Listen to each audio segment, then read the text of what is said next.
And welcome back to NostalgiaCast. I'm Darin Lundberg.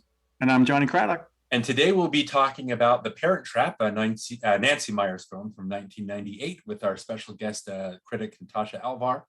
We'll be having a fun conversation with her. It's kind of fun because it was Singapore, so she's a few hours ahead of us. So I had to wake up. We both had to wake up early morning. Usually we record late at night, you and I, but we had to kind of switch it up for that. So that was a fun conversation. Can't wait to get into that. But before we do that, let's go ahead and just recap briefly because we had a long conversation about it. We'll recap Jurassic Park from last time. Again, you weren't able to participate. We had some family issues going on. So I chatted with Jason at Binge Movies, which is fine because he's a chatter. He has a lot of good ideas, and we chatted for a good long hour and 20 minutes about Jurassic Park. And so that was a fun conversation with him. And I basically, he talked about a lot of deep cuts and things. We talked about Spielberg, and basically maybe Jurassic Park was the high watermark of his career. That was the last high blockbuster, perfect kind of movie, I guess, that he did. And we chatted about his more personal work that he's done since then. But ultimately, we came down on Jurassic Park being worth remembering because it's Jurassic Park. Everybody still talks about it to this day, and the special effects are still influential. And then obviously when we came back, we had some of your thoughts. Briefly, just what were your thoughts on Jurassic Park? Well, I thought it was worth remembering, and I do think it's one of Steven Spielberg's best. I do think the special effects were revolutionary, and I was really impressed by him when I first saw him. But I really enjoyed, the behind the scenes part of it, and then discovering how the animators actually made all the animatronics work, and how they made the special effects work, and how they were started this groundbreaking thing. But so I thought it was really fun to go back and watch all the history of it and how it was made. So yeah, it's kind of interesting seeing how the puzzle pieces fit together and how they, they're improvising a lot. I mean, if you look on Star Wars or King Kong or all these or Terminator 2, even these grand master special effects movies, they didn't just make these masterpieces of art, right? They had to work at it and improvise and kind of make it all work. So it's definitely fun hearing about that. So again, Jurassic Park, worthwhile entry in the Spielberg canon and the blockbuster canon. So that was a fun conversation. Again, we want to thank Jason from Binge Movies, a long time coming that conversation. So we'll go ahead and we'll switch to, well, maybe not quite as revolutionary in special effects, but it does have some motion control effects that are impressive in Parent Trap from 1998. We'll chat about that. We'll come back with our special guest, Natasha Alvar. But before we do that, let's go ahead and watch the trailer. All right. Why the sudden curiosity about your dad, huh? Mother, you can't avoid the subject forever. At least tell me what he was like. I want to talk to you about my mother. Well, what about your mother? Dad, I'm almost 12. How long do you expect me to buy that story that the stork dropped me on your doorstep? Everyone in the world believes they're unique in their own way. Annie James and Hallie Parker are about to discover. This is so freaky. They're both unique in the same way. That's my mom. That's my dad. And you and I are like sisters. Hallie, we're like twins. I have a brilliant idea. I think we should switch places. I'll go back to London as you, and you go back to California as me. If we switch, they'll have to unswitch us. And when they do, they'll have to meet again, face to face. Honey, you never looked better. Welcome home, kiddo. Dad, finally. Now, two sisters You're back. Mother, are setting the perfect trap It seems like it's been forever. I have no idea. to bring their parents back together. This is an emergency. Dad's in love. What? Wear your shirt like this. I like it when I can see a little chest hair. It's disgusting. If there's any hope of getting Mom and Dad back together, we've got to do it fast. I am marrying your father in 2 weeks, and nothing you do is going to come between us. Hi, Mary. Hello. How you doing? Both of them? From the makers of Father of the Bride, Does everyone here know something I don't know? Yes. Dennis Quaid, Natasha Richardson, and introducing Lindsay Lohan. Starlight, star bright, first star I see tonight. Mom's amazing. Don't know how you ever let her go. I wish I may. I wish I might. Have my wish come true tonight. Disney's The Parent Trap. Okay, so The Parent Trap, 1998, directed by Nancy Meyers, starring Lindsay Lohan, Dennis Quaid, Natasha Richardson. Again, it's a remake, so we're going to be talking about remaking remakes. But John, we wanted to recognize our next great guest, Natasha Alvar from Singapore. She's a teacher, she's a blogger, she is a website maintainer and editor and writer, and she's just a lover of all things Tom Hiddleston. Natasha, how are you doing? Oh, How are you doing no. this morning / night? I'm doing well. Yeah. I've always wanted to be introduced as a lover of all things Tom Hiddleston, so it's a dream come true for me. I've worked long years for that to happen. To get that reputation. Yeah, it's Yeah. I've been familiar with you for quite a bit, mostly through a mutual friend, Rachel Wagner. I think Yes. first yeah. time I heard your wonderful voice was on her film critics panel, where she Correct, gets together yes. with like female film critics, and they talk about their experience and all the Yep. like the the judgments and stuff like it. So it's a fascinating series. And then you popped up on her podcast. Since then, you just showed up on her. She runs a Sex and the City podcast, Yeah. and you just showed up on Yeah. So so the Hallmarkies podcast, I think I've appeared on that a few times. So Mhm. we had like a Christmas rom-com thing. We did a Valentine's Day one. We did Bridgerton, and the recent one was Sex and the City. Yep. Okay, all right, yeah. So that was a lot of fun. You had a good balance and a good like sense of humor when you guys were chatting. So we appreciate that. So just a little bit of backstory, if you could give us, like you were a teacher, if you want, and then you started a movie blog, and then obviously now you run and you're the editor for Cultured Vultures. Yeah. If you could let us know a little bit about you and the people that are on our side that are unfamiliar with it, like how did you come to be? Uh so okay, so I'm an English lit teacher. Um I I mean, I don't know how is it like for you guys. I mean, do you know any teachers? But basically over here, your life becomes your job after a while, and I think after about 7 years of doing teaching, I felt like I had no personal life, like I wasn't doing anything for myself, and I had even stopped reading because I didn't have time. So I was like, I gotta do something for myself, and I always liked writing. So I just started writing like this lame it's kind of lame, but it's just a film blog, just for me to just kind of blog my thoughts about films that I've watched, right? Just for fun. And then from there, I made friends with this guy, Nick. He runs Movie Babble. So it's another film site. So I was writing for him, and then I wrote for Critical Movie Critics. And then from there, so I was just doing like all this, and yeah, so it's unpaid work.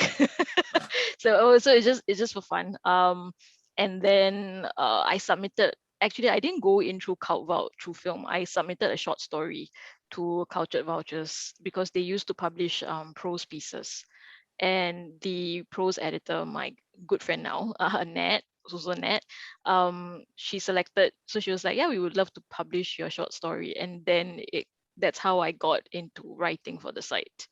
Yeah. So when the position became available, our editor in chief, like I asked him, and then he trained me, and yeah, so then that's how it happened. So yes, yep, yeah. So Cultured Vultures is how long you've been doing that for? 3 years. 3 years, okay. Yeah, And so correct. and we chatted about it before we started recording, but you're still teaching, obviously. Yes, I'm still teaching. I I need to survive Right.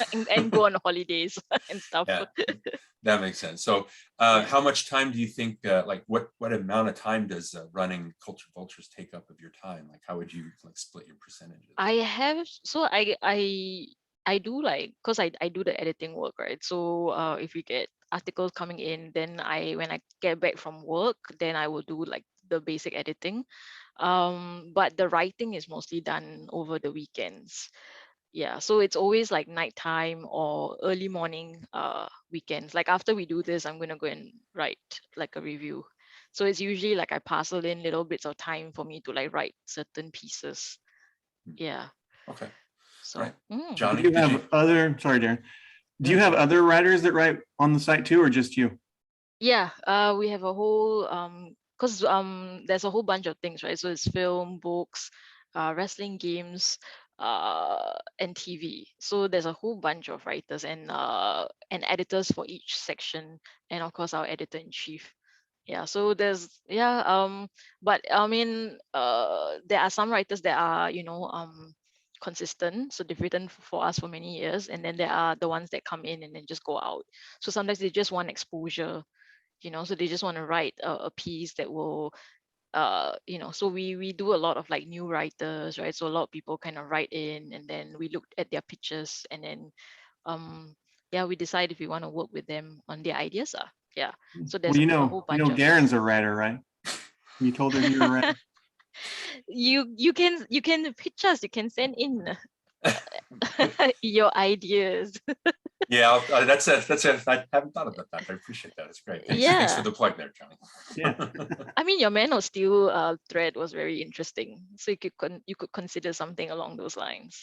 Yeah, I would actually want to like read a full article on it. Okay, yeah, that would be great. Yeah.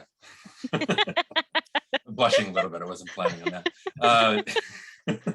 So how many, I don't know, Jonny just asked, how many writers would you say you have on the website? I mean, I don't think we can count. Wow. There's because like I said, some are like permanent, they've written for a while, right? And then some are just, they write one piece and then they disappear. So so it's always a revolving door. Yeah. But I think if on the film side, I think I have about 5-6 like consistent writers who contribute quite regularly. Yeah. Okay. And then, you yourself, like scrolling through everybody, like you do contribute, and it's not, what I'm impressed by is it's not just like little blurbs. You just wrote something on the Thor Love and Thunder trailer, but you went into a whole history of like trilogies and quadrilogies and things like that. And I thought that was a really just in-depth article just for a trailer. I thought that was very impressive. And then now that you just did a top 10 Sandra Bullock movies, which I know a lot of the viewers of the female persuasion, they usually put like While You Were Sleeping at the top. I thought it was like, I'm not trying to speak like a guy, I'm not trying to do that, but like seeing Gravity and Speed at the top of that, I was like, wow, it's sweet. Like a lot of people really go for the sentimental stuff, but like Gravity is a really impressive movie in itself. I agree. I think it was, and I think, I mean, if you saw the Twitter thread, there were quite a few people who disagreed with I think some of the movies that were left out, right? Like I think because she has a few more, right? Like Hope Floats, 2 Weeks Notice with Hugh Grant. So she has quite a wide range of movies. So I think there are some fan favorites, which I mean, ultimately I have to kind of also look at not just me enjoying the movie on like, I kind of like it in a saccharine kind of way, but also it has to be, I think it can hold up against everything else that's mentioned. Yeah.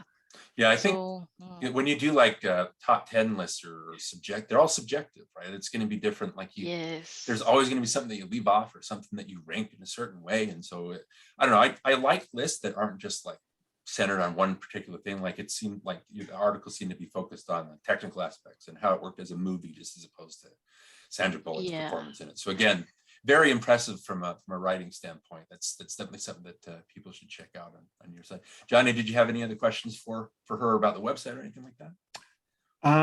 So we talked a little bit about it, but what else goes into maintaining it and like, all that stuff? What's it entail to keep it running? Well, I think output. So I think in a week we need to get a certain number of pieces out, and usually we depend on our editor-in-chief to let us know, if it's quite a not very busy week, then he'll be like, guys, is there any, because we have a Facebook group, so he will kind of ask, is there anyone who's like writing or working on something, let me know, right? And then we'll kind of push it along a little bit faster. So we have to kind of maintain so that's that. Then I think reviews have to be timely, so they can't be too too long from when they were released. And does he have final say in what goes out and what doesn't? Is he the one who said? Yeah. Okay. So I think because we don't want to be very clickbaity. I think that's, yeah, I mean, we do want to have like substantial stuff. So I think sometimes when certain things happen, then we we kind of want to resist that quite a fair bit lah. So we like to do like deep dives, right? Historical pieces, opinions, yeah, and lists lah. So we do, so the lists are more for, I guess, the SEO kind of thing, right? So when people search, movies on Amazon, then those are the things that pop up, yeah. But then I love it because I think generally if the idea is sound, Jimmy will be like, yeah, go for it. So he would ask you like, what's your pitch, right? What would the article be about? What's the point of it, right? And then from there, then he would ascertain whether or not it's worthy as a piece. Yeah. But the editors do get some, we do get some authority. So when people pitch us, then we can also decide. So it's only when we are uncertain, then we think, maybe we're not quite sure, then we will defer to him. Yeah. Okay. Very cool. Yeah, that's again, all the deep dives and things like that you do. It's one of the reasons I really like your website there is just it isn't very clickbaity. Like if you, like I was saying about your Thor Love and Thunder article, it's like you don't expect to have that kind of approach to it, the way that you wrote it and kind of structured your piece. So that's the kind of thing that really impresses me and the kind of things that I look for there. So that's great. Yeah, it seems like you're busy a lot of the time, so that's hey guys, I mean, I think I should come on this podcast a lot more. I feel like, wow, I've never been asked in such detail about what I do, so it's really nice. We care about our guests. Yeah, that's right. Yeah. Well, it's fascinating. Like I like the idea. I want to know like the idea of what it takes to maintain that, or what it takes to maintain like a personal life or a work life outside of, because obviously movies are big with all three of us, but it can't be like our whole life. We have kids, we have spouses, we have like other responsibilities that we need to tackle. So that's always fascinating to hear where that kind of that perspective. So I appreciate that. Yeah. Yeah, we try to make our guests look good instead of just listening to us chat, which is what we do all the time. So Parent Trap, if you wanted to explain to us, like I know that we've been chatting for a while, and we try to, what we usually do is when we try to bring people on, we say, okay, so here's, we don't know like how much like people listen to our podcast. We don't know like if they've listened to specific episodes or what movies we've covered. So we try to give you like 3 choices. So like if you pick one that we've already done, then we can say, oh, we've already done that, so let's focus on these other 2. And then the main thing that I wanted to mention, I know that it didn't come to fruition, say, when we did our stakeout episode, but I remember chatting with you about that, and then you chimed in and you're like, I interviewed John Badham, like would you mind if I reached out to his publicist? And I was like, what? Like I didn't and Johnny was, so that's something I know that it's hard to get a hold of representatives and stuff like that, but just the fact that you were able to have that idea and that you tried to start something, we really appreciated that. I texted Johnny and he's like, wow, like why would she do that? You know what I mean? Oh yeah, because I think he would love it. I think when we spoke about film, he has such a rich love for film and filmmaking, and he's such a a vast, he has so much knowledge, that man, so I thought that he would really enjoy, I think, speaking to you guys about his film. Yeah, so that's why I thought it would be a really good thing. Yeah. But I should have gotten his contact information when I did it with him, but because we went through a rep, right? So I don't know if she's even, because this was like 2 years ago, so she did not respond to my emails. So I was like, oh yeah. And I did, even because he has an Instagram, but I don't know if he's the one who runs it. So I actually did contemplate DMing that account. But I was like, oh man, is this like too much, because some people don't like to be DM'd, and I don't know if he runs it, you see. So yeah, I was kind of kicking myself that I should have, because he did express interest, like, to speak again, but I mean, we never got around to it. Yeah, so I should have actually asked him, like, can I get direct contact information. Yeah. Yeah. Well, no hard feelings. Just the fact that you had that idea and that you even tried. Like Jonny and I just really appreciated that. I think when we recorded our stakeout episode, it was more, and I think I can't remember. I think we'd already recorded it, or maybe we wanted to add something. I'm not sure the Yeah, timeline. correct. But Yes. just again, no hard feelings. Just the fact that you're able to even approach that idea, like we were really impressed by. So again, that's kind of we always go on roundabout ways of having conversations. So I did want to mention that. But when we were chatting and you mentioned Parent Trap, and it's one of those things where I don't know if I'm resistant to doing Disney comedies from the 90s or anything like that, but I've always liked the movie. And then when you tried to do that for get a hold of John Badham, I thought, yeah, I don't care. Let's just do Parent Trap. It was her first choice. Let's make sure that she's taken care of. So, if you could explain to us, like, why the Parent Trap? What kind of experience have you had with the movie? What was your first time experiencing the movie? And I don't know, just any backstory you have, you could let us know about that. Yeah. So cast my mind back to like I don't know, 20 years. I actually watched it during our version of a summer camp. So it's, I guess, is it ironic? I mean, no, I guess it's kismet, I guess. So but our version of a summer camp is quite boring, so it's not as fun as I don't know how it is, whether it's still like that.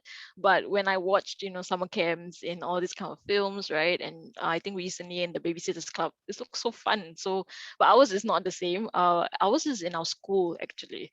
So we have it in our school, and they played this film. They also played, so I think over the years there was other films like A Walk to Remember and Pay It Forward. So yeah, I don't know what's the theme. Maybe it's just like child friendly, but A Walk to Remember I don't think is very child friendly. But anyway, so that's where I first watched it, and it was really fun because you're watching it with your friends. And I know the first time that I watched it, I was convinced that Lindsay Lohan was a twin. Yeah. Like I thought that they were two people, and there were two twin actresses playing the role, and I didn't know she was like a person, like one person, until I think years later. Yeah, so I've watched the film many times. So I watched it first there, and then I watched it with my parents and my family. And it was always one of those films that kept, because we had Disney Channel, so it would come up quite a fair bit, on our local channels as well. So it's one of those shows that, when it's playing, you just kind of sit down and watch it all over again. Yeah. And yeah, and I mean, Dennis Quaid is a good looking man. So, Yeah, he definitely has that megawatt smile that he's always employed. Yeah. Johnny, what about you? What are your experiences with The Parent Trap? Well, over the years, I've caught bits and pieces of it because, it's always on. But my first time seeing it all the way through was last night. Oh. However, I'm partial to the Haley Mills version. I think 1961, I think it was, right? Mm-hmm. Somewhere around there. I grew up with that one, and that was the one that I remember. And so when I was watching, the Lindsay Lohan one, I just kept getting thrown back to the 1961 version and just kind of comparing the two as I was watching it. And yeah, but I never seen it all the way through until last night. So. Okay, we'll chat about that. So my memories of again, I'm not like it's gonna sound weird saying this, but I'm not a teen girl. So obviously I didn't run out and see this in the theater. But my memory of The Parent Trap did start with the Haley Mills version. I remember seeing that in school, and it's in an elementary school of all things. And it's one of those things where, you're a boy and it comes on, and The Parent Trap, it's Disney, it's about twin girls. And your first thought is, I don't want to watch this. Like, I'd rather, can I take a nap or something like that? But I remember distinctly watching the movie and enjoying it, like really liking it. I think like the whole thing at camp where they're playing pranks on each other, and then they slowly learn that they're related and that they become friends, like best friends, and that they're able to play off their parents. It works just as a story. Like even back then, like obviously like the filmmaking gets dated, or if you want to use a word like that. But I think the important thing, like I'm a big story guy. And so the way that it's just fun, and seeing the twinning effects even back then were impressive. Again, kind of like you, Natasha, I thought Haley Mills was one person when they shot that. Oh, wow. Yeah. And then, but yeah, that's my kid brain going. But again, I've had nothing but fond memories of the movie. I just think it works. And so when the remake came out, I think I remember seeing it on video, probably at a party, or it was at some person's house where the groups had the VHS. We put it on, and it's a charmer. You know what I mean? It works. That it follows basically the same storyline. I know they don't incorporate like there's like a boys' camp in the original that they also have, and there's like a dance where the big problem happens instead of just the teachers. What are their names? The Marva Culp Senior and Marva Culp Junior. I like that joke. Instead of them getting all messed up and in the cabin themselves. So but at the end, it follows the same basic thing. You know, they show up and they get the parents together. They put them on the first. They're trying to recreate their first date, and so I just think that the story works. And obviously, we'll talk about Lindsay Lohan. Is it Lohan or Lohan, or how do we pronounce her name? Anybody know? I thought it's Lohan. I have no Lohan, idea. okay. We'll say Lohan. It's fine. No, it's Luhan. It's Luhan. Luhan. Yeah. All right. After this, we'll you're gonna just hear keep from her reps. That's right. We'll just call her Lindsay. How about that? But obviously, we'll talk about her performance and things like that. But again, I think that story-wise, I just think it works. I think you poured it over, 37 years later or something like that, and it's still timeless enough that the story beats that work to begin with, they work this time. And so it's just a matter of nuances and kind of like romantic comedies, like the actors that you put in and how charming that they are. So let's see. So we each had like a topic that we wanted to chat about with the movie to kind of apply it. Natasha, did you have a specific topic that you wanted to chat about, or anything you wanted to mention specifically about the movie that we could discuss? I thought like you guys could go first. Oh, okay, that's fine. So that I could like see how it's Right. done.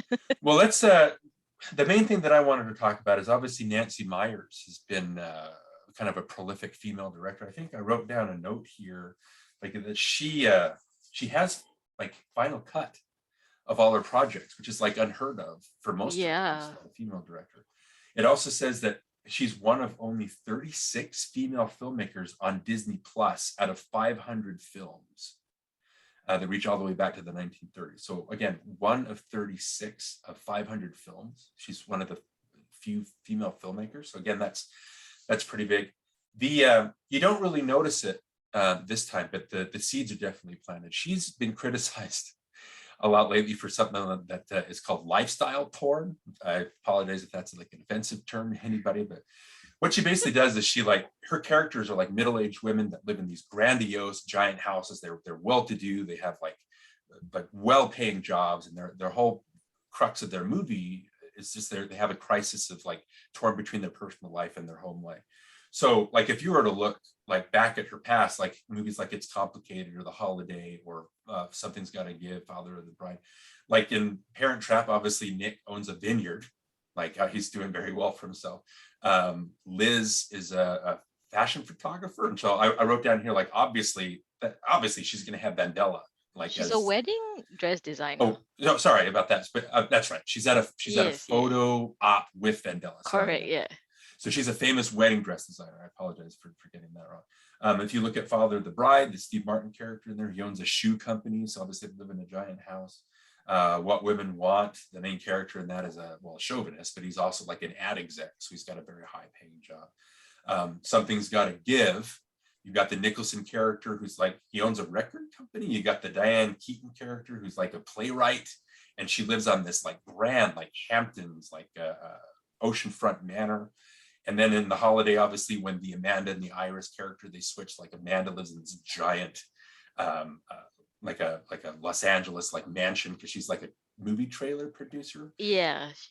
So, and then like the biggest thing I know, like It's Complicated, like the Meryl Streep character, she's a baker, I think, but she lives like in this giant Santa Barbara house, like, and she's like, her kitchen is like bigger than probably all of our houses, so it's just huge. And so she's kind of been criticized for trying to push that like rich lifestyle, but I think in a way like it makes them like their problems, their emotional issues, they're still kind of universal. So did either of you like, is that something, and again, it's not very prevalent in Parent Trap as much as it is like in It's Complicated or anything like that, but Natasha, did you have any thoughts on that? Is that something that you've noticed, or is that even something that's come up in your thoughts of Nancy Meyers' movie? I mean, yeah, definitely I've noticed it. I think it is a popular thing, I think, in the rom-com space sometimes, because sometimes like I think we have this whole like Emily in Paris. I don't know if you watched that on Netflix, but basically it's, there's this girl and she's dressing in all this like luxurious brands, right? She's going on all these like extravagant trips and everything, right? And everybody's like, how can she afford all that? So it's not very realistic. Um, but I guess the reason why is that in the Nancy Meyers world, I guess the main struggle is the personal life. So the love life, the love, so they have it all figured out in everything else, right? So their work life is fantastic, right? They're usually thriving and successful, right? So the one area in their life that's lacking is love. So I guess it allows her to kind of not go into a very like so she doesn't have to deal with the other sides of things, so she can really focus, I guess, on the relationship type of problems, and less to do with, I think, other things that sometimes we are dealing with, right? So I mean, yeah, when we fall in love, it's not just about love, it's also like what else we got going on in our lives, right? But because she does that, it allows her to really focus on the relationships and the love and the emotional baggage and everything. Yeah. So yeah, I mean, it's not great that she does that, but I kind of understand why. You know, she knows what people watch these movies for. She knows her audience well.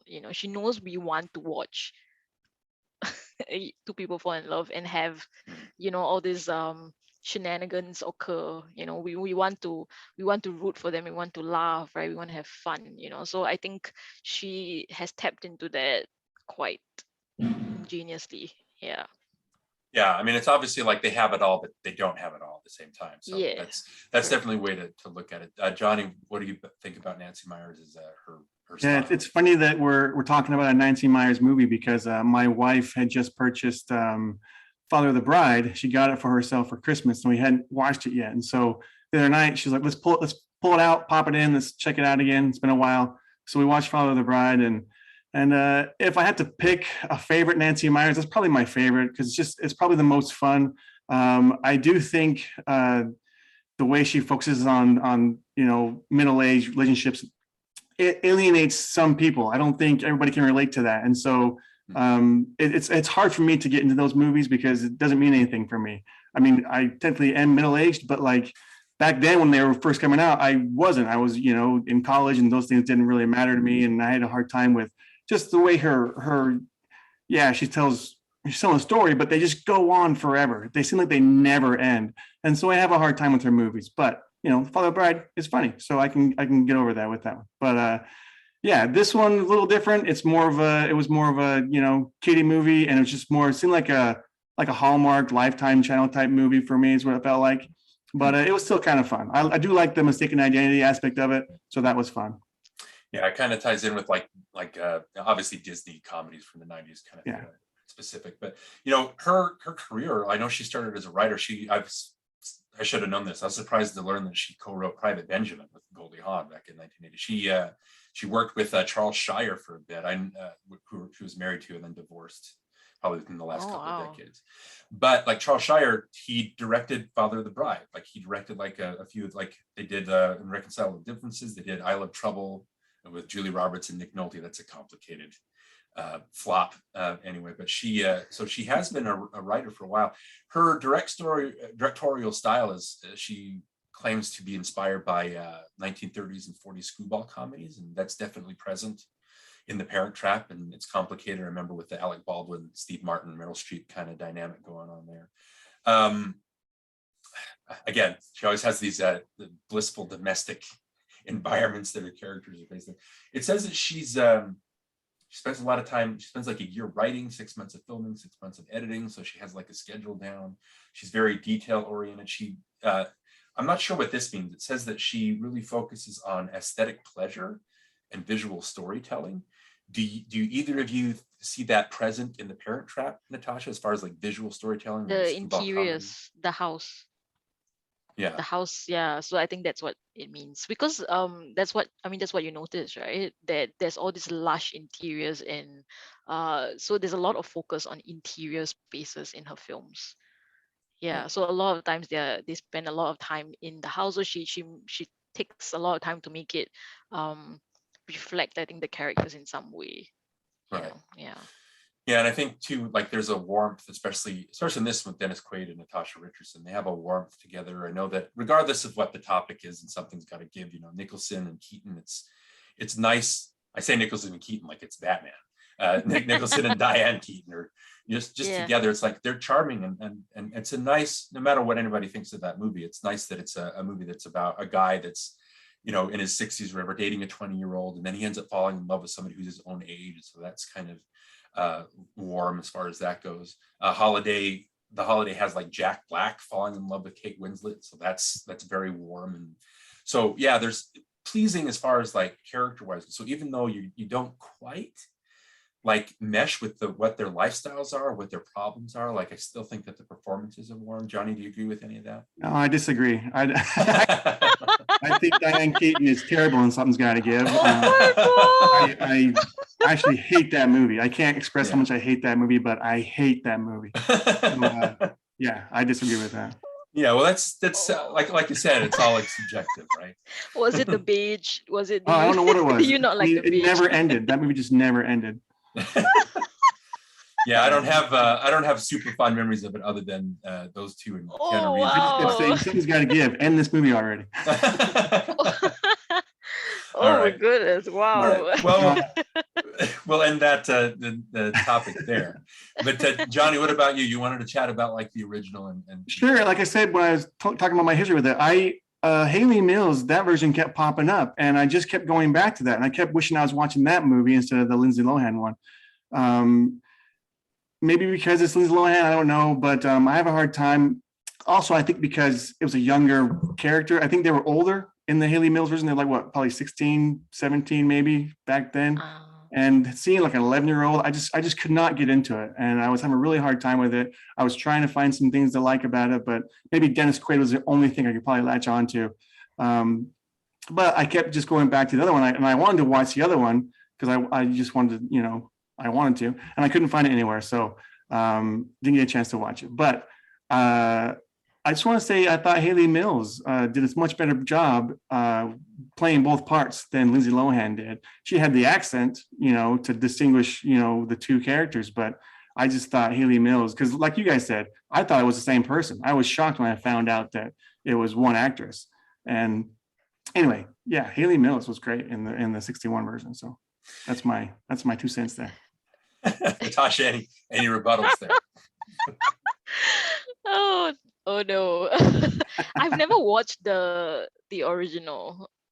So I don't know what I can say about it. Yeah, so I didn't watch yes. So I'll watch it after now. Yeah, that's fine. I didn't get it, like I wrote some, but I didn't have a chance to like rewatch it. I just have the fond memories of it.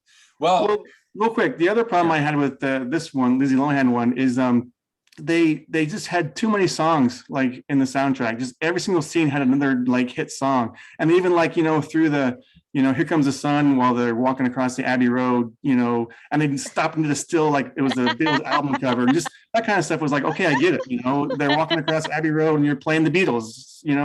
But anyway, it was just too much of that. And then they didn't play Let's Get Together, which was like, I know she sang it at one point. She like hummed it at some point, but I wanted them to sing that song. I was waiting for that moment and they didn't do it. Probably one of the best moments in the other version was when they sing that song. So.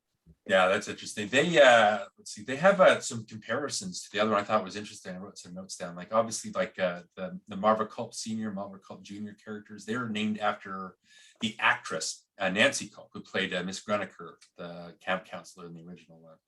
I like that they did the scene with where they're eating Oreos with peanut butter. Yeah, it was Fig Newtons in the other one. Fig Newtons in the 1961, so Nabisco product placement. There is a scene where Meredith, we'll chat about Ghislaine Hendricks, but Meredith is meeting Annie for the first time, and she's talking on the phone with a Reverend Mosby, who is a character from the 61 version. I like that the actress that plays Meredith's mom was actually the romantic rival in the 61 version. So it kind of Oh, that's cool. Aunt Vicky. yeah, that's right. That's right. So funny. Like, oh, Yeah. please, I know you're going to be like, just please call me Aunt Vicky. Oh, yeah, jeez. Anyway, so and then Johnny mentioned the Let's Get Together. So they make you know, some references. At least I thought that was fun.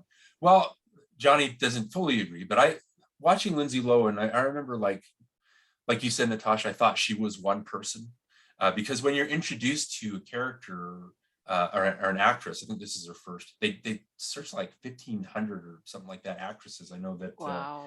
Scarlett Johansson was one of the people that they talked to. Just a few other people. Jenna Malone was another person that they considered.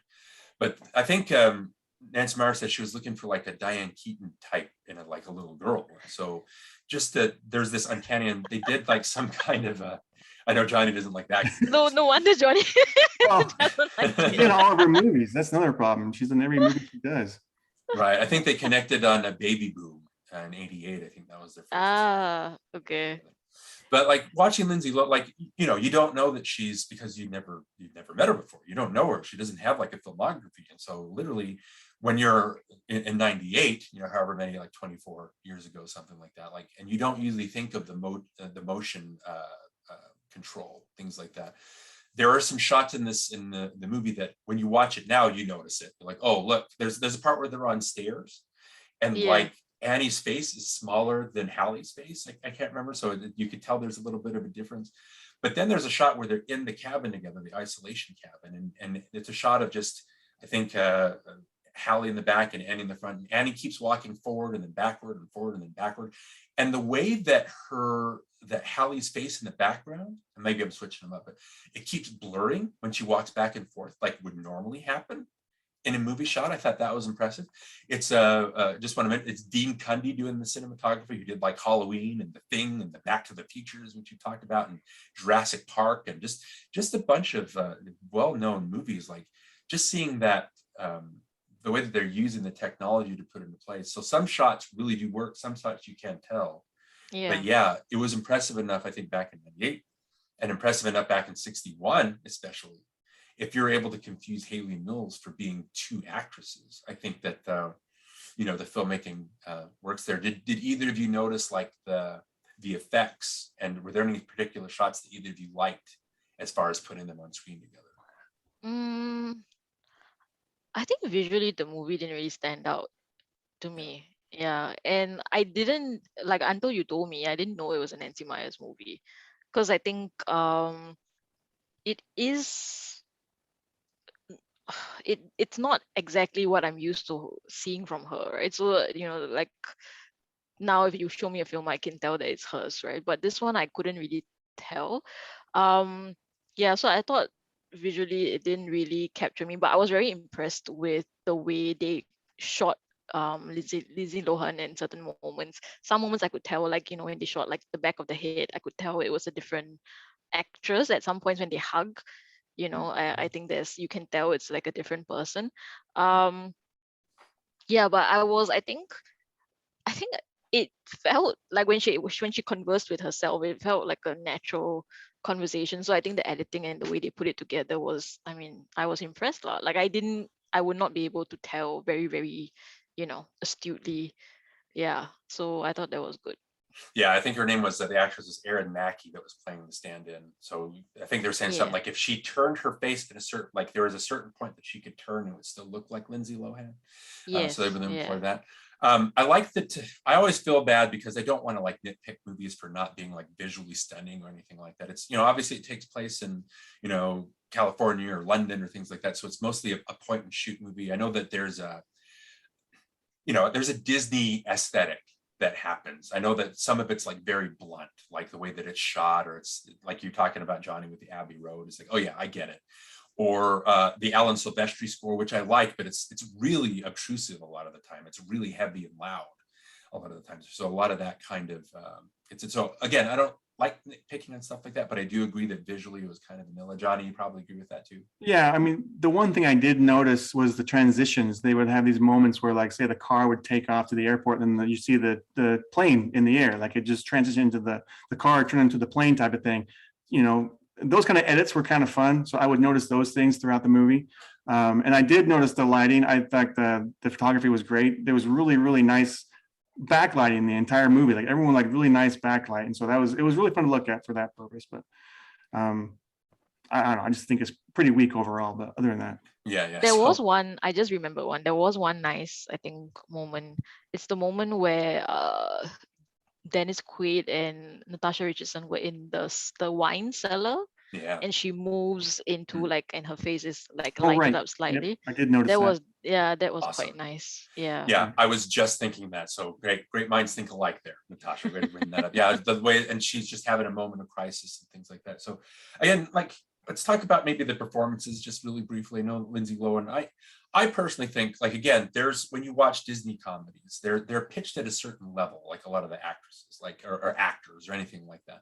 When Lindsay Lohan first comes on and she's trying to pull her duffel bag out, and I just thought she was very natural, especially compared to the other two girls that come up and talk to her. They're like, one of the girls that talks to her, she's like overemphasizing the way that she's delivering her lines. It's like, oh, that's very Disney-like. And so I don't know if that helps Lindsay Lohan's performance, because she's very naturalistic and she's quiet and she's not quite that forceful as far as the other actresses go. And they're trying to play to the back of the theater. I did like, even though I do agree that Hayley Mills, thinking back on it, probably did a tighter, more nuanced job, but the way that Lindsay Lohan is able to do the British accent, and the way that she's able to play different characters and flip-flop, and you're able to know who they are, except for the parts where they're trying to like trick their parents or things like that. I thought that was very nuanced. I just thought she was very charming. I thought that she had, when the characters react to her, I thought it was natural. Like they do like her a lot. She does have like a radiance, and you could tell that, like the Jesse character or the Martin character, they're able to get along with her in a way. Natasha, what did you think of? I know that you liked her performance, but is there anything particularly you liked about Lindsay's performance? I think it's even in her face. So like the way I think Halle would react to something versus how Annie would react to something would be very different. Like, I don't know, like I feel like, if I'm shocked or something, my face would pull the same way. But she managed to make it different. Like I was trying to find like, specific moments where, I could tell like, yeah, it's her, right? So I was watching it, this week, and I was looking at it very intently. And like the way certain, like each character reacted to certain emotions or feelings was very different. Yeah, so it was a lot. She was using her face quite a fair bit.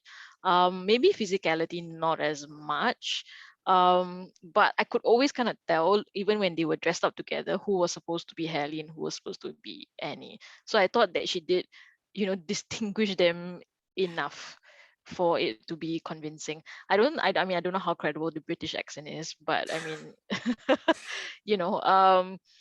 and how credible it is for for a 12-year-old to pick up a different accent, so quickly in the short span of time, right? But I think for comparison, like there was the recent Netflix movies, the Vanessa Hudgens one, where she played the princess one. Yeah, I can't remember what's the title. After I wrote like reviews on it, but yeah, it's like she plays like different characters, right? And it's the same thing. One of the characters has like a British accent and one's like American, but they look the same. So it was not even like, like you couldn't even, like you could tell it's just her. Like you didn't at all believe that they were different characters, even though she was doing an accent. So I thought that that's what made it kind of outstanding for me lah. Yeah, and even the way they did that dance, the dance with Martin. Mm-hmm. Yeah, the little handshake thing. Yeah, they both did it differently. So when you look at how Annie does it versus how Halle does it, it's not the same. Interesting. Yeah, like little nuances. That's definitely something that if you look for it, they're there. Oh, excellent point. Jonny, I know that you weren't quite as impressed by her. Was there anything that you particularly liked about her in this and anything like that? No, not really. All right. Like you said, I know that, again, watching her the first time, I really thought, back in 98 or 90, whenever I saw it on VHS, I thought this girl's going to go somewhere. I just thought that she had kind of that talent where she's not like super impressive, like out of the gate, like Anna Paquin or Haley Joel Osment kind of thing, where you're like, oh my gosh, like what a knockout kind of performance. But I thought she was going to head somewhere. And although she did become, she had Freaky Friday with Jamie Lee Curtis. She had Mean Girls, obviously Tina Fey, that was a big claim to fame. But it's obviously seeing her she fell off the radar and just had a bunch of personal troubles, which happens a lot. That was kind of sad because I thought that, again, she was heading places. She probably still could. It's just trying to find that way back. So again, great with the nuances. We talked about Dennis Quaid. Like the first time he flashes that smile, man, even I'm like, wow. He's always had that smile, and I think he uses it. He knows exactly when to use it and how to use it.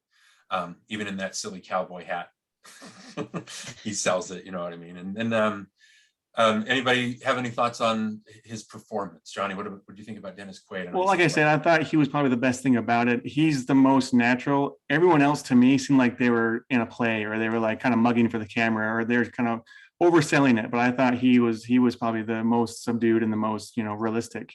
I think his smile is great. He kind of has that like Joker smile, so right. But yeah, I thought he was good. Right. Natasha, any thoughts on his performance in particular? I think Liz said a line that I resonated with. Like she said that he had that, when he smiles and then you go weak in the knees. So I think that was kind of nice, a nice touch. I think I mean, I thought, yeah, he's definitely one of the better actors in the film. He's a very natural actor. Yeah. The character is a bit dodgy because of, I feel, the resolution, right? So he went from fiance to, ex-wife quite quickly. So I think, I don't know if I would have been like this and be like, yes, like, I'll take you back so quickly, right? So I think so I think it showed something, I guess, about his character, right? That he's kind of easily swayed. I have no idea. Yeah. So that was a bit. It was just too quick. I felt. There was no So obviously he didn't feel much for Meredith, right? If he could. Yeah. Feel nothing walking away. Yeah. That was the major weakness with the movie, is I don't know what's resolved or how it's resolved. I know that they're living cross-continental and things like that. And she even brings up like, how are we going to do this? And then they don't tell us how they did it. Like they just get married, and so you're just to assume they're supposed to live happily ever after, like jetting back and forth between London and Napa Valley. So that was I was confused about that. I was like, okay, well, I guess they just have to end it. Like they can't really do anything else. But the thing that I did like, there were a couple times in this, I know that like the Meredith character, there's really just, she's attractive and she's young, and she hardly dresses in anything at all. So that's something that's going to attract like the man or something like that. But he did have moments. I like the part where she's sitting in his lap and she rings the bell to bring Jesse out, and he rolls his eyes a little bit, like he gets it, like he's not an idiot, like he sees it. And then he's able to kind of parse that. As far as Natasha Richardson goes, I just think that it's weird to think that she's dead, like she's no longer with us, because she seems like a very classical Hollywood actress. Like she has that, the way Natasha, Liddy, you talked about the way she shot, it's like that's very 1930s, 40s, like Audrey Hepburn kind of lighting. I thought she had that kind of natural. And again, I think in 2009, it was just so weird. Like she was like having a skiing lesson. She hit her head and she was complaining about a headache. And then 2 hours later, she was in the hospital, and then she died of an embolism. What was it? No, an epidural hematoma is what she died of. And I know Liam Neeson, she was married to Liam Neeson at the time. Yeah. And if you hear about Katie Couric did all the Zoom things during the pandemic. She was able to do like a reunion with Dennis Quaid and Lindsay Lohan and Elaine Hendricks and Nancy Meyers and even the guy that played Martin, what's his name, Simon Coons, Lisa Ann Walters there. But they chatted about like Natasha just briefly about how she was just so charming on set. She talked about all the time how in love with Liam Neeson she was, and so it's just. She could still be acting in movies. It's just weird to think that she was no longer around. But she, like I mentioned before, she and Dennis Quaid have an easy. When you're able to get Dennis Quaid and Natasha Richardson and you put them in a room, it's like they're going to get along with each other. It's not going to be. You're not going to have worries about chemistry or anything like that. But do either of you have thoughts on her performance? Natasha, what about you? I agree with you about the chemistry. It was quite effortless, especially since a lot of the film was spent on like the shenanigans and the switching, and so there wasn't a lot of time, I think, for them, one-on-one time, right? So I think there's only a handful of moments, but I think I don't know. Yeah, it was there from the very first moment that they reunited at the pool, right? Yeah, and I think in the wine cellar was quite good as well. So I think they had a very easy chemistry. Um, I thought that she sold it really well. Like, she had like that whole like, oh my God, like I'm gonna see this man that I haven't seen in ages, right? And then she's thinking about what she should wear, like how she should look, and then she's like drunk when she gets off the Mhm. plane. So I thought that she played I guess she brought that balance. She was able to be classy and elegant and still have all these kind of campy things, all these humorous parts to her characterization. So I thought that was funny.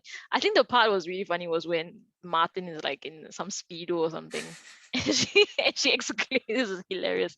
So yeah, so I like that she brought all that to the role. Yeah, Right. I could Okay. understand why Nick was still hung up over her like all these years later. Yeah. Yeah, she had an elegance to her. John, any thoughts on their chemistry or? Yeah, I mean, I thought there was chemistry, and I thought she was good. Like you say, I thought she did her job well, and she looked good on screen, and she just gave a good performance. Overall, it was very good. Yeah. So obviously there's Simon Coons or Lizanne Walker. I like that they're charming. They're the comedy relief. Obviously, I like that the Jesse character and the Liz's dad. I like that they're able to twig like almost immediately that this is not the girl that I know. I like that they were smart enough. And her parents, Nick and Liz, seem distracted by their jobs, maybe not enough to notice her. There's some kind of inner quality at Annie/Hallie that they're able to recognize. But as far as comic relief goes, Elaine Hendricks, obviously she's the one. I like that Dennis Quaid has a certain pitch that he's at. I like that Natasha Richardson has a certain pitch. All the actors are Lindsay Lohan, obviously. And then Elaine Hendricks is the one that she's the mustache twirling. She's the one that's the two-dimensional, like going for it, like all her screams and her squeals and things like that. She obviously, from the outset, that they're not going to end up together, Right. even if you haven't seen the original. But either do you have any thoughts on her as far as her final performance? She was fine. She was just a pretty face, like you're saying. She was fine. Yeah, I like her scream at the end where Nick finally tells her it's them, it's not you. Like it's always going to come to, and she like does that. Seemed like 5 minutes. She went on and screamed. Or when she gets the lizard in her mouth, I thought that was funny. Natasha, what did you think about her, about Meredith in general? Uh, yeah. I thought it was it was interesting because she was the sexy part of the movie, right? And so like I don't know, it was like Disney and it's supposed to be PG, but like there are moments where you're just like, is this like, is what's happening here, right? So like I think the part where she unbuttons his shirt and she's like, yeah, I like it with a little bit of hair, and you're just like, what? And there's this moment where I laughed because he left the hotel room and he said that Meredith is resting. So we're like, what did they get up to that she's resting in the room? And I was just like laughing because I was like, why is she resting? And then the next moment she's like coming downstairs and going about her business. So that was quite funny. Yeah. Yeah, I mean you're right. She's the villain of the piece, right? She's the obstacle between these two fellas getting back together, right? Yeah. So Well, I always picture like when he says he's resting, I just picture her up there like complaining about the room that they're in, complaining about the service check, and she's just on a rampage, walking around like talking about but she hates everything. So she's just she has to sit down and take a break because she's just, and then like he goes down, but then she has to go down too because there's more things she has to complain about. That seems more PG than what I was thinking. I was like, why does she need to take a rest? Like, what has happened? So yeah, so like we talked about, obviously, like I keep bringing this up, it's a Disney movie. Like you don't expect it to like reach so deep and be a soul searching movie. It's trying to accomplish just one or two certain things. As far as other things we haven't mentioned, the thing that I noticed this time I thought was funny. I liked it, and I didn't notice this. I don't know why before, but there's a boy, a Michael Lohan, like her brother, at the camp, and you see him 3 times. You see him like he goes, I thought this was a boys' camp, and then later he's trying to get his mom on the phone, and then at the end when they're leaving, he's talking to the other girls, going, "No, I'll be back next year." I thought that was really, really funny. Were there any other, Johnny? Were there any other details in the movie you want to bring up before we move on to our final bit? No, not really. Nothing I can think of. Okay, Natasha, anything that? I chose a good one, huh? Okay, so I think for me the one thing I was a bit puzzled about was, why did Annie come all the way here for summer camp? That was, I thought it was going to be answered somewhere in the film, but it wasn't. Like, I thought maybe she, I had no, they didn't say why. Like, and it was puzzling to me because, like, Martin went back to the UK, right? Just Like after he said, dropping her off. airport. Yeah. Yeah. So who's going to be her emergency contact here? Yeah. That's interesting. That's a lot of like little, I noticed that too, is they mention it like, we came all this way and then they don't really talk about it. It's just there. It's Yeah, I mean, is there no summer camp in UK? I mean, it's a bit strange and it's a bit dangerous to leave your child in a foreign country and not have anyone there to if it's like something happens to her, like what you gonna, is Martin gonna like fly back? It's a long flight. It's like, I was that's really interesting. puzzled. Yeah. There were no other British girls there either. It's like, it would have made more sense if it was like they had 3 or 4 of them that showed up, and it's just her. It's just, how did you find out about this little camp? And again, I think it's all just to get into situations. I don't know if we're supposed to think about it that deep, but that's definitely interesting. Looking over, I think that's it for my notes as far as everything goes. What Natasha, will let you go first. What we like to do at the end here is basically we chat about the movie like this, and then we chat about, look, in today's age of remakes and reboots and things like that. And I think they've, done variations on The Parent Trap. Freaky Friday obviously being one of those, but we kind of settle on, is this a movie that's like, should it be left alone, or is it bad enough, or is it amateurish enough that they could do it better, or is it fine the way it is? Like, as far as worth a remake, do you think that this should be remade again? Is there more things that they should do, or is this a movie that, again, your history with it, should it just be, it's fine, like it's a 90s Disney comedy, just leave it as it is, it gives us good memories of Lindsay Lohan? What are your thoughts? Do you think it's worth remembering, worth remaking? I mean, I think the fact that it's a remake of a older film, right? So I think we can pretty much leave it alone. Like, I don't think it's gonna get better than these 2 versions. Like, I think it's kind of peak at this point, So I think, I mean, based on what I heard Jonny say about the other version, I'm definitely gonna go and watch it now. So I think I don't think they should remake it. Yeah, I think. Or if they did, I think one of the things I think perhaps they could have explored more is that I think these girls are a little bit too well adjusted, because I feel that they never at any point, just very agreeable, never at any point did they do something, I think, that felt a little bit more like, they kind of really empathize with their parents a lot for making this decision. Like, they understand why they did it, like they, so later on when they're leaving, they don't kind of fight it as well, they kind of like accept it, right? Which I think if it was me, I think I'll be upset that my parents made this decision, right? And and couldn't be adult enough to like work out something that was less strange. So I thought that I think if they do remake it, then I think something a little bit more realistic, I think. Instead of sitting there like, okay, all right, so Jonny, what do you, we already know basically what you think. Any final thoughts? Well, hey, hang on a minute. I will say that I think the Hayley Mills version is worth remembering. I think it's great the way it is. And I think they shouldn't have remade it. The fact that they did, I think they didn't quite get to the level that the other one was. And so I think it could be remade again. I would like to see it remade with, different actress and a different director. Okay. Yeah, I mean, you could do it. I agree with both of you there. There's definitely things that they could adjust, but I don't know if like I need a remake that explains like why she's there, why Annie comes over. I don't know if I need one where you see them like throwing fit. I mean, obviously there's going to be different kids now, and I get all those criticisms. I just think like for a 98 Disney comedy, I think it works fine. I think so it's worth remembering as far as that goes. It fits a definite criteria. The actors are all doing the things that you notice Disney actors are doing, the way that it's shot.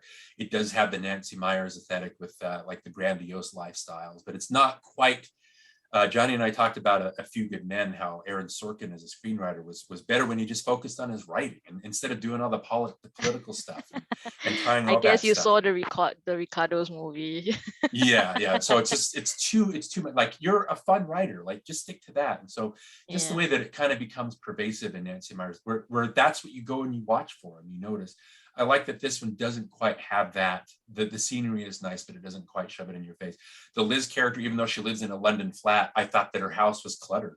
So it's not like, and it felt more human than obviously the Napa Valley vineyard.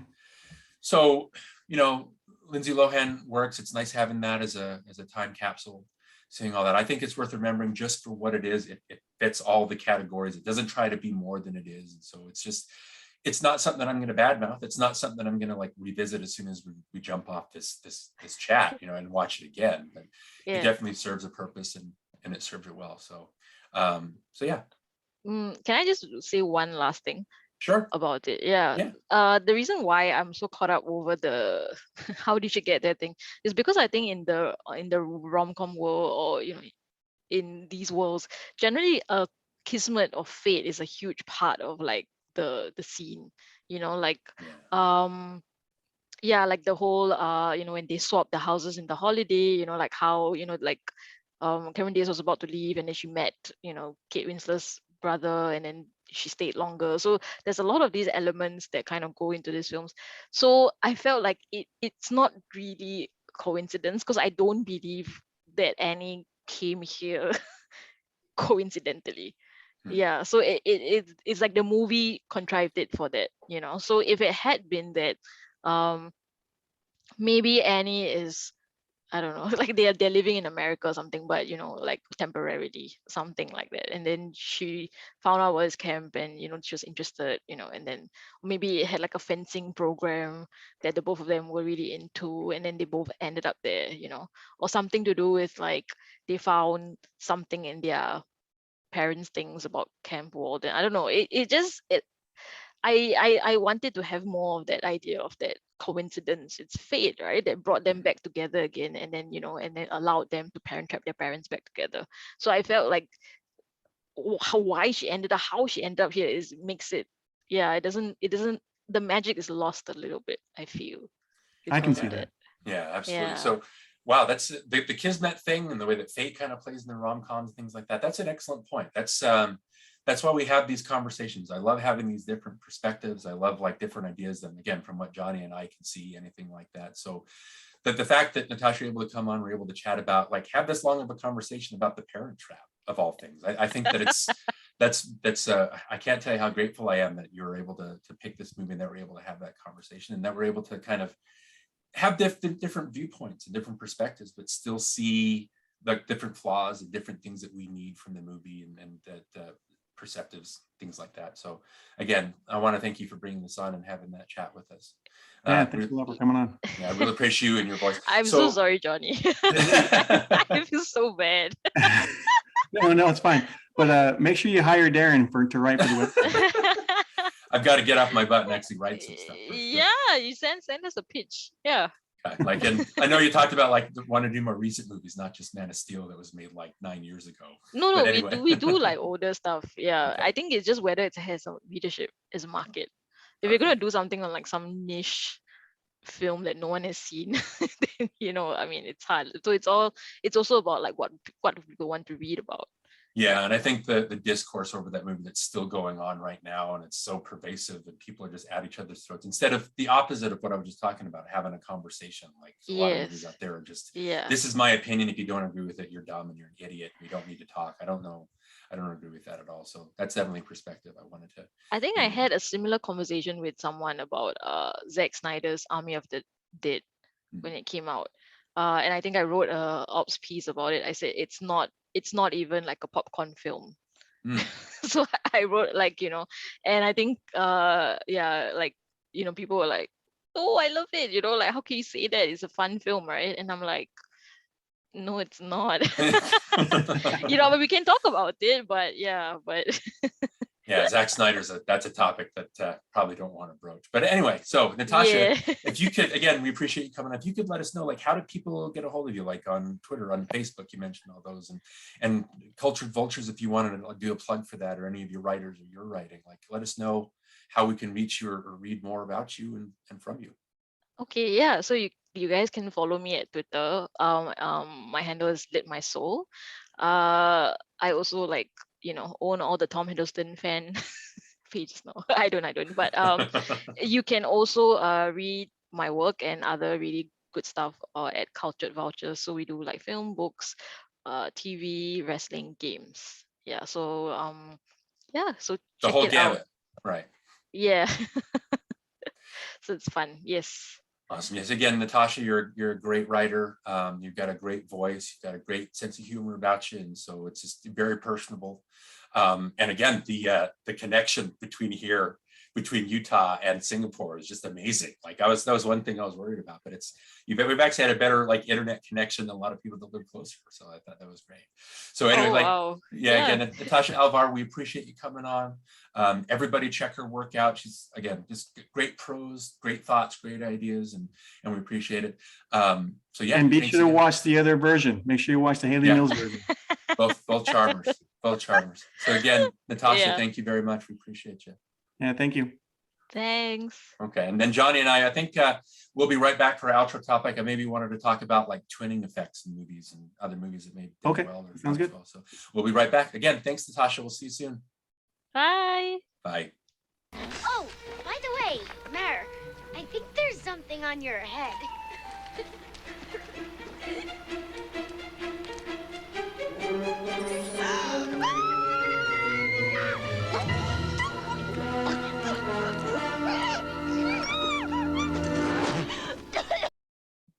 Okay, so welcome back. Again, huge thank you to Natasha. We really appreciate her. Again, any female perspective, any other perspective that's not ours, we kind of appreciate that. And so we like her staying up so late and waking us up so early. So again, great conversation. We hope to have her back on soon. And again, make sure you check out all her work and her efforts on the Cultured Vultures website. So like we mentioned before we took our little break there, I wanted to talk briefly about twinning effects, motion control effects, just in the the history of that. And it's interesting because doing the research on it, I think you take a lot of that for granted. Like you don't usually think about all the movies that are historically. You agree with that? Yeah, I mean, we see it so often that we do take it for granted, and we're like, oh, we're used to that. We see it, and we're like, no big deal. But it is a big deal. A lot goes into it. Yeah, and then going back, you even to the silent era, like there was a version of Prisoner of Zenda made in 1922 or something like that, where Lewis Stone plays the king, and then the pauper kind of characters, and they interact with. They're able to shake hands, and then they did it again for Prisoner of Zenda in 37 with Ronald Colman. Another good example is Betty Davis in A Stolen Life. I think that's the name of it. Where she's sitting in the chair, that scene. Where she herself. What they do is they take like split screens or matte paintings. They kind of snip out like little areas. And so for the Betty Davis one, they were able to sit her in a like a recliner or a chair. And then so they cut out like the square, and then they had her double, the other Betty Davis kind of walk behind her. And then really cool trick, you can see it like how it works, and it kind of fuzzes it, but that they're able to do that in like 1946, that they're able to like mask it and have her hand her the match. And like I said, it's a little awkward, but it's impressive for back in the day, right? To be able to do that. And so again, doing all these research things, like they use stuff like masks, split screens we talked about, body doubles, multiple exposures. There's some examples of Georges Méliès being able to like copy himself onto a screen and things like that. Keying's another one, which is like against blue screens, green screens, where they're able to kind of, I think in the Betty Davis one, they shot it on a blue screen or a mat where they show the two characters, they split them to the side and they're walking, and then they had a back projection. So it mimicked camera movement. But again, in those early days, you had to lock the camera down. You really couldn't move it. And so they had a lot of in-camera trickery. I think Cronenberg's Dead Ringers was in '88, was the first movie to do like actual camera movement. So they're able to film like Jeremy Irons Have you seen Dead Ringers? I want to say yes, but I can't remember. But Yeah, where Jeremy Irons played like a twin gynecologist, and they kind of get up to some weird. Again, it's Cronenberg, some weird body horror stuff. But they're able to shoot them, like they shot scenes twice, one with the one Irons character and the other one. So they shot it and then they matched them together, and so that was interesting. So again, a long history. Like, what are some brief examples? Like I can think of. Like the Matrix sequels, how they're able to double all the Agent Smiths, Hugo Weaving characters. Right. They did that for Being John Malkovich, able to do all that stuff. Did you have any? Deathly Hallows Part 1. That was a fun effect where they had all the different Harry Potters with the different voices, and Daniel Radcliffe. Again, we've talked about Radcliffe before, I think, but he, the way that he's able, a physical actor in that Deathly Hallows, he's able to mimic like the performances of the people he's supposed to be doubling. So I thought that was fun. But what are some other like brief examples of other? I mean, what I can think of is The Majestic, with Hugh Jackman and The Prestige. Yeah. Oh, sorry. Yeah, The Prestige. Yeah. Sorry. Yeah, Prestige. Majestic is Jim Carrey, right? Yeah. Sorry. That's what I meant. But yeah, I think that's a great use of body doubles and split screen as well. Right. Deep Roy, Charlie and the Chocolate Factory, how they were able to do all the Oompa Loompas. I thought that was really cute. Again, even going all the way back to Alec Guinness and Kind Hearts and Coronets, all these, so many examples of this. I just thought it was so fun to do this research, and like we talked about it, taking for advantage. So instead of doing like a top 3, I just thought maybe we could do like our top examples of what we think like the ultimate version of the split screen or the most influential. What did you pick for yours? Well, I remember being really impressed when I saw this movie because there was physical contact between the actors. Because a lot of times you didn't see that. You didn't see them like touch each other, or they didn't really cross in front of or behind each other very often. And like I said, the camera was still, but it was a moving camera, and there was movement and there was touching. And this was a movie I saw called Adaptation, and with Nicolas Cage. And I remember just being really impressed by it. Like, wow, it's amazing how they did that, because there was a lot of interaction and a lot of like back and forth. And when you know that it's split screen, when you know that a lot of it's a blue screen or a chroma key and all that kind of stuff, or a matte painting, you kind of go, okay, I get it. But it's really, really impressive how seamless it looks in that movie. Yeah, and then the Nicolas Cage, they played like completely different characters, right? So it's like 2 different performances. Yeah, that was impressive. That's again, we mentioned Being John Malkovich. That kind of ties in with the Charlie Kaufman-esque stuff about it. So yeah, that's a great example. My example, we talked about it during our Back to the Future episode, and I know it's kind of fun because Back to the Future, the director of photography was Dean Cundy, and then he did the photography for Jurassic Park and also the photography for The Parent Trap. So kind of tying into all that. So him learning on Back to the Future Part 2, I think that kind of helped him in The Parent Trap. I know I talked briefly with you and Natasha about how there's a shot of Annie talking about her mom, and she walks forward and backward and it keeps blurring Hallie's face. And I thought that's what sells that effect. Yeah. The focus pull they do there. Yeah. That's what does it. Like if they didn't do that, your brain would have gone, something's wrong with this. Like it's not working.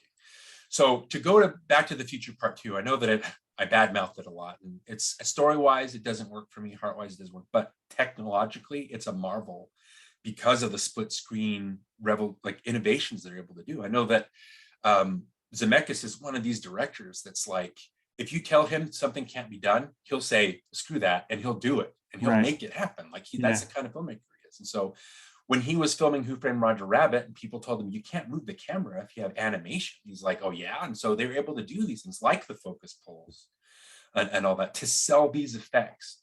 And he took that information that he learned, and he moved it to Back to the Future Part 2. Obviously, you have the Marty McFly, and he's got his daughter and his son, and you have the Jennifer kind of splitting screens with her old self and her younger self. And there's that scene where they're at the dinner table and they're interacting with each other with pizzas. And you've got Leah Thompson and the Jeffrey Wiseman, I think is the double's name, just in the background doing their stuff. But the way that they're able to meld like all the characters in one, it's just revolutionary. And I think there's even a special feature on the DVD or the Blu-ray or whatever, where it shows that scene went on even longer, and it felt like it was show-offy. And so they cut it down because that's that's like we talked about, that was my main problem with that second Back to the Future, is that it just seemed so hung up on this, look what we can do, look what we can do, instead of telling like a story. Yeah, well, that's what impressed me the most about that one was the effects and how they did all the split screen and the body double stuff. Right, and with the keying and everything like that. So I can't badmouth the effects of Back to the Future 2. That's like, again, it means so much, and it's yeah. I mean, I especially love when Marty takes the hat off of himself, and then also when Biff gives the almanac to himself. That kind of stuff is awesome. They use like new robots or like a jig or an arm or something, or even like a body double to do the movement, and then they cut together perfectly. So spliced it, yeah. And that's when you're not aware that that's happening, it kind of blows your mind. Like now. Right. There are some shots in Back to the Future 2, especially when Marty's like climbing, future Marty is visiting 55 Marty, and he's climbing like up in the rafters, and you can tell it's been matted. So if you're on the lookout for it, like we talked about in Parent Trap, you can definitely see some of the scenes, but the fact that they're able to do all this stuff and make you believe that it's the same actor interacting. That was another thing with Haley Mills and Lindsay Lohan, where we thought they were the same, just two actors or twins. And so I just think that's impressive. So again, good long history of these motion control and twinning effects. I think it's a lot of fun. Obviously there's some videos and articles out there that everybody can check out, but I just thought that would be fun to chat about. So yeah. Yeah, real quick. In between recording the meet with Natasha and doing our outro here, I was able to actually go back and watch the 1961 Parent Trap, by the way. Oh, really? Okay. I did find it. I didn't look very hard the first time. I did find it. I watched it. And I have to say, I loved the dad. I forget, what's his name? Keith something? Brian Keith. Brian Keith, yeah. I thought he was hilarious. And he was just, for some reason, he was more endearing than Dennis Quaid. Even though Dennis Quaid was the best part about the other Parent Trap, I think that he was just so fun to watch, and a lot of the characters I think just had draw me in more in the original one. So I think that's why I'm more nostalgic for that one, is because not only did I grow up with it, but like for some reason it just draws me in more than the Lindsay Lohan version does. Yeah, the 98 version, I think we mentioned it, but it is a little more manufactured instead of just kind of more innocent. Yeah, which is a thing that you run into with remakes all the time. So definitely worth mentioning there. So, anyway, I just wanted to say that I did watch it, so I got back to watching. Okay, so again, that was our conversation in the Parent Trap, fun conversation. For next time, our season finale, I guess you want to call it, we're going to have another guest on. We call it our season finale because you're actually moving, right? You're moving. Yeah, I'm moving again. Yeah, I got to move one more time, at least. Okay. So right now you're in Texas, but it's just like a kind of a starter home while your house is being built, right? Right. This is a rental. We're moving into the home that was being built when we got here. So it's finally finished being built. So we're moving in 2 weeks. Okay. So you got to get all that prepared and kind of get used to it. So obviously we want to, and then you're getting like a new recording area, right? Yeah. I'll have my own little man cave. So. All right. With less cats and less kids. Background behind me. Okay. Sounds good. All right. So again, we're going to take that little break to let you do all that. But before we do that, for a season finale, we're going to invite, like I said, another guest on. Her name is Margaret Raspberry. She's a film studies major. She's a graduate in her master's in film. She's working on her second one right now. She's written for the Film Stage. She's also a former film festival coordinator for the Athens Film Fest. And she's, I've been having fun chatting with her on Twitter and just having conversations just like we usually do here, and been trying to get a hold of her, but she's been trying to finish up, like I mentioned, her finals for a master's. And so she wants to cover an animated movie called The Swan Princess from 1994. Have you heard of that one? Yeah, I want to say I've seen it, but I'm not quite sure if I remember that correctly or not, but I'll look and see. Yeah, I'm pretty sure that I've seen it, maybe in passing, or maybe I wasn't interested, just one of those movies. It might be an interesting conversation because she's already kind of geared her way. Like she watched it when it first came out, and now she's kind of has different thoughts on it. So that'd be a real fun conversation. So again, Margaret Raspberry, we're going to be able to have our season finale chat with her, and then we'll take a break. So we'll be back for that. But until then, for NostalgiaCast, I'm Darin Lumberg. And I'm Johnny Craddock. And we'll see you next time, guys.